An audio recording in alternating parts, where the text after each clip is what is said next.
At Five Star Bank, community is at the heart of what we do. Every day we strive to have thoughtful solutions for our customers and help our communities prosper. Honest dialogue about the issues affecting the region is vitally important to that prosperity. We are proud to be part of the conversation and hope you'll join in.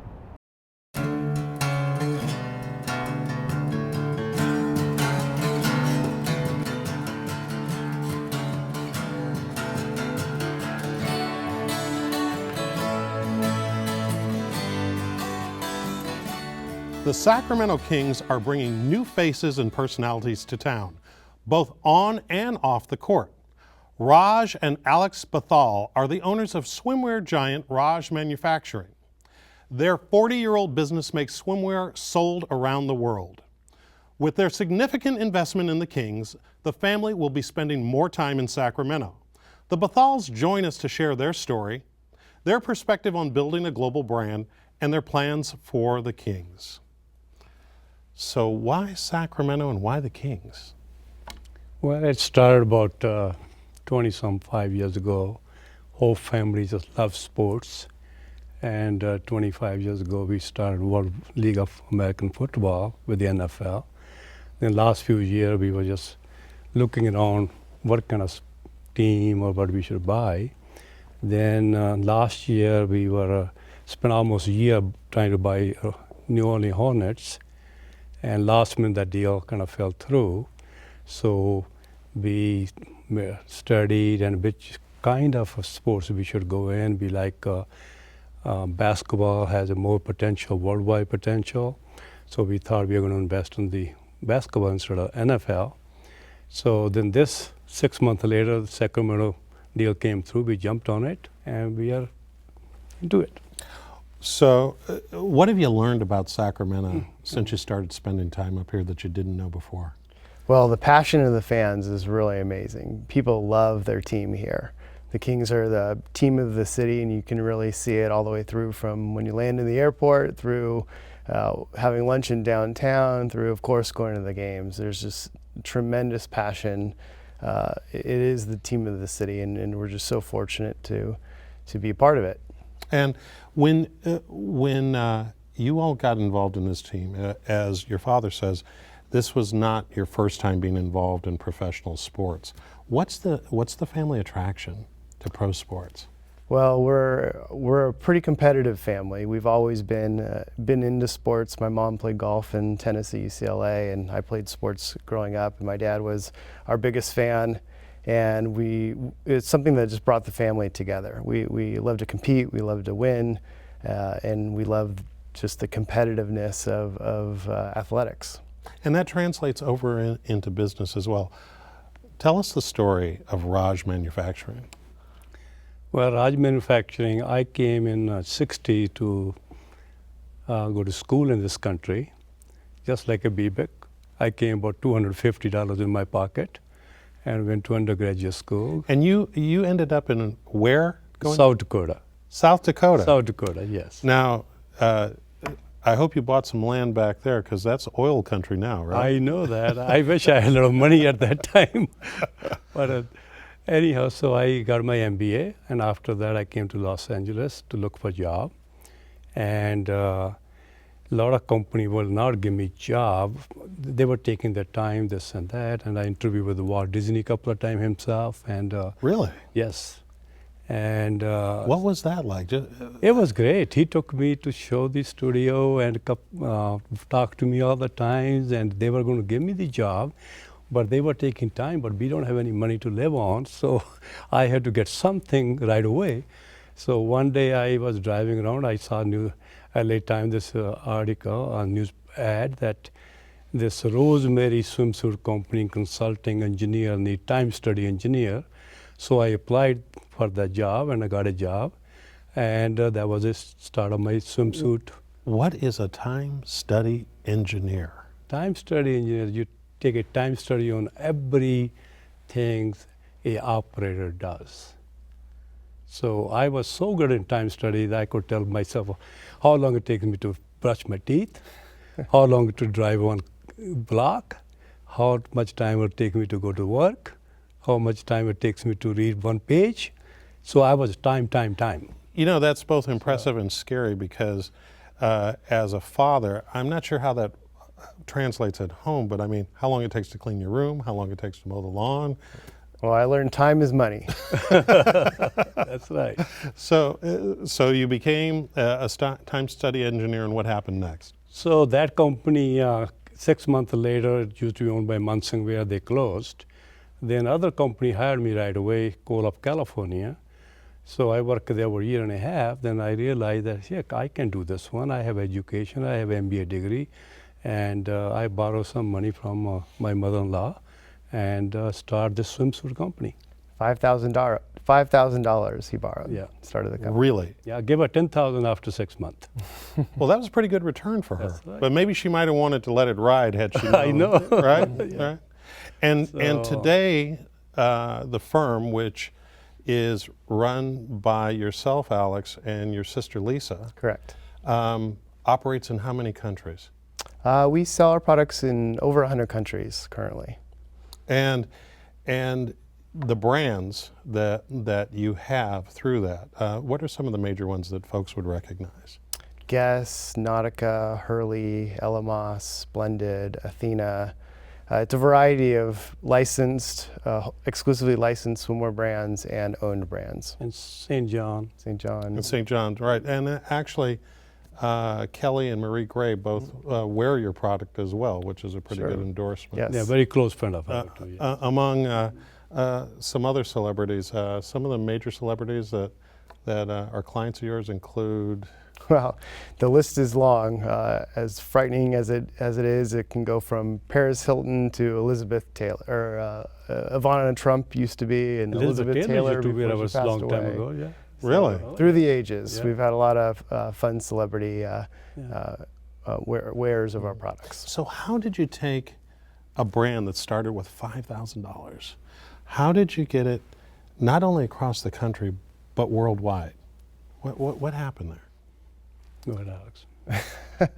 Well, I can't really take all the credit in the world for this. This is a family business that my parents started so many years ago, and it really was through drive, dedication, hard work, commitment that they built the company to a certain place where we were very successful through our business model and our products and our attention to quality, responsiveness to our retailers, really trying to win through service rather than price. That was always our business model. And as Lisa and I joined the family business, then we learned from our parents. I mentored under my dad and my sister under my mom. Now, it's my understanding that your first job, you worked for a pretty tough boss, and it didn't necessarily go all that well. I've learned some lessons since then. Now, what was that now? My first job when I was 8 years old was working for my father. And I was tasked with picking the weeds outside the office and filing some checks, I think. And it was much more fun. My dad had this really cool chair in his office that had a good swivel on it. So I'd swivel around in his chair instead of doing my work. And I had the talk, and I was let go from my first job after just a couple days. You're much tougher than that smile would indicate. That was his mom, I think. Now he's trying to pass the buck. I was telling a story this morning that she kept him up one time until 4 o'clock and crying until he learned how to tie his shoelaces. He cried and cried. I remember that whole evening. Okay, so now we're hearing about the real power in the That's family, right. Okay. So today, you and your sister Lisa co-president the company. Correct. So what part of the business are you responsible for, and what part is she responsible for? Sure. I oversee the sales, production, finance, and new business. And Lisa is the creative director over all the design and merchandising. So we have a team of designers that work under her, as well as some of the operations and brand management. And one of the fascinating things about your company is that you manufacture here in California. Yes. Okay, what's your secret? Because the conventional wisdom is you can't run a manufacturing business in this state. Well, we have, number one, we have unbelievable loyal employees. We have employees there work for us 40 years, 38 years, 30 years, 25 years, family after family. And so I had the strength to teach them better than my competitors, how to run the machine, how to make the garment, and the experience. They do same thing over and over again all the years. They can't even move from one machine to the other because their machine. Right. So, and that's number one. The second thing is it's a seasonal business, and it's a you get the orders, then it's a reorder business continuously, reorder business continuously. A lot of my competitors, they just manufacture a lot of merchandise and sell whatever they can, then balance, they just close it out.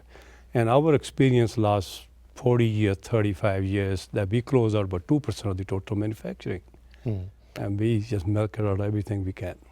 And as the state tries to climb out of the recession, just as manufacturers in this state contributing to this economy, you have any advice, since you're now in Sacramento a bit more, for the folks over at the state capitol in terms of one or two things that they might be able to do to make you even more competitive? Tricky question. It's, one question is workers' comp. They really should do something for the manufacturer in the state.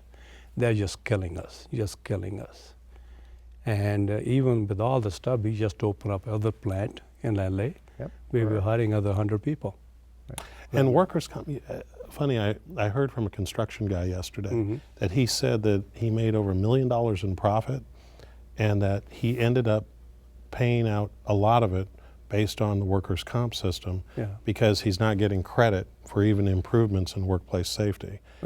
That surprised me. Yeah, we have years and years, our employee been there a long, long time. We don't really have any workers' comp claims. They're all phony claims continuously. And you end up paying for those. Yeah, there's a lot of we fraud. have out of 30 year, 25 year, our experience modification is 60, 61. But 5 year, it goes up to 150, 140, when the rate goes up. Well, maybe since you're going to be up here more often, you might be able to take that message over across the street or so. We like to. And be a part of the conversation. On the Kings, one of the things that you all bring as owners is an understanding of global brand building. What is it, when you look at the Kings as a new product that's got potential, what excites you in terms of where you take this opportunity? Well, I think you said it right. It is a really exciting opportunity. The Sacramento Kings are the team of the capital city of California, which is an incredibly globally significant place to be. And what that brings to the table is tremendous marketing opportunities to take the brand global. In India, as you know, we're really trying to focus on that market to make 1 billion people fans of the Kings. We think the name itself is something that's really marketable. Kings is a great name. Yes. It's not the Lakers. The Lakers has a great brand, but what the heck's a Laker? Right. There's a lot of plays that you could have with royalty and Kings and leadership and being the best. And the color, the color purple means so much. There's a lot of branding opportunities that we're excited about.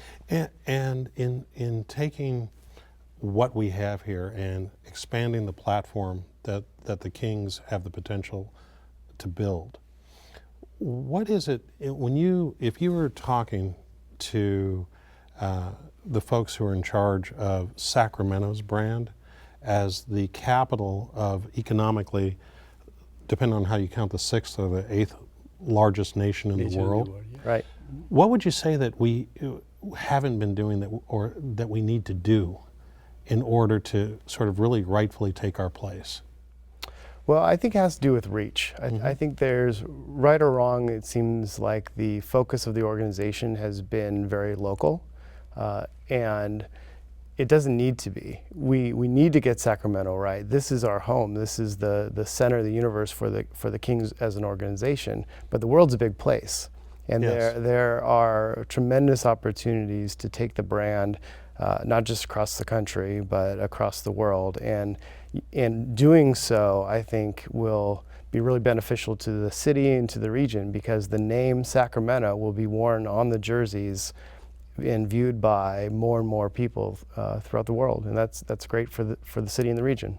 And the arena is in process. Now there's controversy and an attempt to bring the decision to go forward with the arena for a public vote.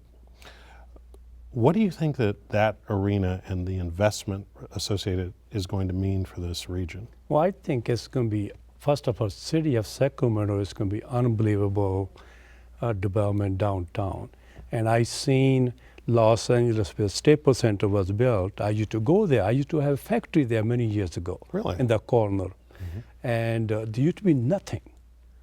Actually, this location is 10 times better than what Staples Center location will be. And I see within 5 years that area as good as Staples Center, LA Live, and that's what we plan to do. That's what's going to happen.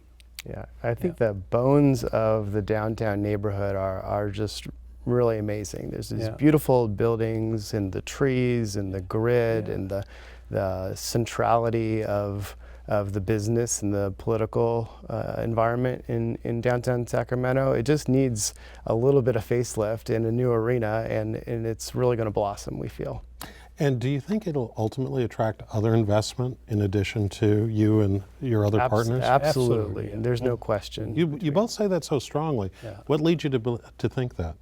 All you have to do is just walk the grounds. You can see it. You can see the bones are there. If you bring in the arena, you bring in the hotel, you bring in the housing and the shops and the restaurants, and we've seen it in... And you're exposing that arena, that area to the worldwide, not just in this country. The model's established in so many places across the country where they have done downtown revitalization projects led through sports, whether it's in Denver or Detroit or downtown Los Angeles. It's all Even been very, very Bronx successful. right now. With the Barclays. Barclays Theater, yes. Yeah, that's a very interesting one, and it is transforming right, that particular neighborhood. Now, you were mentioning that your involvement in professional sports predates this adventure. You did own a football team, a world football team, right? And give us kind of a sense of the role that you see that professional sports plays within a city or within a region. Oh, I just can see that, number one, I just go back to like a Los Angeles Staples Center. Every time anything happening in Los Angeles, they show Staples Center. Staples Center. You can see the pictures. You can see worldwide people seeing that Los Angeles Staples Center. That's what I see is going to happen here. Every time our games are broadcast over the television, everybody going to see. People are going to start coming from back east, sitting in the snow. Might as well move to Sacramento. That's going to happen. Oh, from your lips to God's ear. We certainly hope that will be the case. Yeah.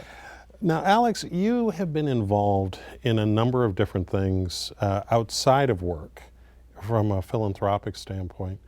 And one of the organizations that you're involved with really focuses on creating the next generation of leaders or identifying them. Tell us a little bit about that. The organization I'm involved with is called Gen Next. I sit on the national board. It's something I'm passionate about. It's a group of young executives, business leaders, and other incredible people who have come together in a purpose to push generational change and not just look at the short-term effects of policy, but really look about how 30 years from now, 20 years from now, 50 years from now, we can create a better country. We're just so fortunate to live in California and the United States, and there's so many opportunities that we've been able to benefit from, and we want to make sure that in the future, our children and our children's children have the same opportunities that we've had. And do you find that there is receptivity among the older generation to hearing those voices and getting that input from your folks, your colleagues? Absolutely. This is, I think that the younger generation has a tremendous amount of respect for our parents' generation and what they've accomplished. But at the same time, we're the younger generation, so we're going to do things a little bit different. Of course. And we're going to be a little more high tech, a little more cutting edge, and probably willing to take a little more risk than our parents are taking at this stage of their life. Right. And when you go back to your beginnings in India, what attributes of your upbringing do you feel live on in your son and your daughter? What lessons are the most important that you've transferred on? I think I was grown up in a big family, grew up on the farm. My dad was in the British Army, and everything comes down to focus and hard work. And I think we never told our children ever study. We run our business by example. We work hard, they automatically learn to work hard. And that's what I think I'm proud of, that we, what we done in this country. And that example of hard work and entrepreneurship, pioneering really, which is part of the immigrant experience. Do you, as you make your travels around and do your business and all that, is there any advice that you give people or to folks who are trying to instill that same sort of ethic in their own kids that you can share with us? Well, one thing in my experience in business is that you work hard, you be nice to the people, and you respect everybody, and you build a relationship. And business is not just business all the time. You have to make friendship. And I do business with the major store. They're my friends. And I talked yesterday to Alex Dillard, they own Dillard department store. We're just friends. I haven't talked to him 6 months. And he want to come to Sacramento games. So he will be coming in, yes. Bring him on down. Oh, he's coming down, yeah. So you build a relationship, you friendship, and right on with the hard work. And that's what I advise everybody. And our generation was not far advanced in the technology. And new generation is amazing what they can do on a lot of computers sitting there and do all the business sitting home. Now, did both of you know Vivek Ranadive prior? No, not prior. No, not prior. Okay. So how did you all get involved in this purchase then? I think after we had that New Orleans Hornets deal fell through, and I think through NBA office, and Vivek sent me an email that he liked to talk to me, maybe become, part or investment in this group. And I thought about over the weekend, 3-4 days, and then I sent him an email back that I like to meet with you and sit down across from your chair to chair, look into your eyes. Then I will let you know if I want to make an investment. As personal as that? That's personal, yeah. As personal as and that? Alex and I, we flew into San Francisco, and Vivek and Rajs Craig came to have dinner with us. And we sit down, we get along fine. I like Vivek, and we said, okay, we get it done. That's it. It went amazingly fast. Just like that. Really? Yeah. It was a handshake deal. And we had gone through all the numbers and done all the due diligence But we already knew that. Through the Hornets process. So we didn't really spend too much time on that side of it. Once we knew the numbers, we knew how the whole business operated, and we met Vivek and really were so impressed with him. And like Plus, my dad said, it's kind of feeling that you meet somebody. Isn't it amazing how it comes down to that? Yes, many yeah, times? and you just and you can tell that person is great and you're going to do great. So that's the way I felt, and that's the way I feel. I think the whole process took about not more than 2 weeks. Really? Yeah, right After before spending the a year final on selection, and then Vivek and us, my wife and I, we flew to Golden State Warriors game in San Antonio. From there, we went to the league's meeting, and we got it done. And that proves the old saying that, you know, when it's right, things just kind of work. That's right. You know, and that you shouldn't force it. Well, gentlemen, we're going to leave it there. Thank you both. Thank you. And best of luck to you, and welcome to Sacramento. Go Kings. Thank you. Go Kings. And that's our show. Thanks to our guests, and thanks to you for watching Studio Sacramento. I'm Scott Syfax. See you next time right here on KVIE.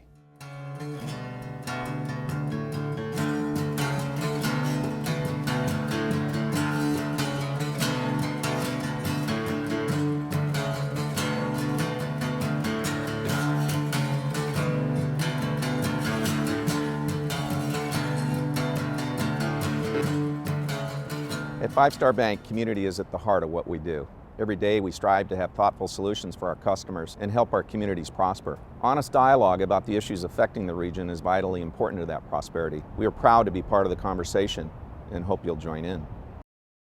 All episodes of Studio Sacramento, along with other KVIE programs, are available to watch online at kvie.org/video.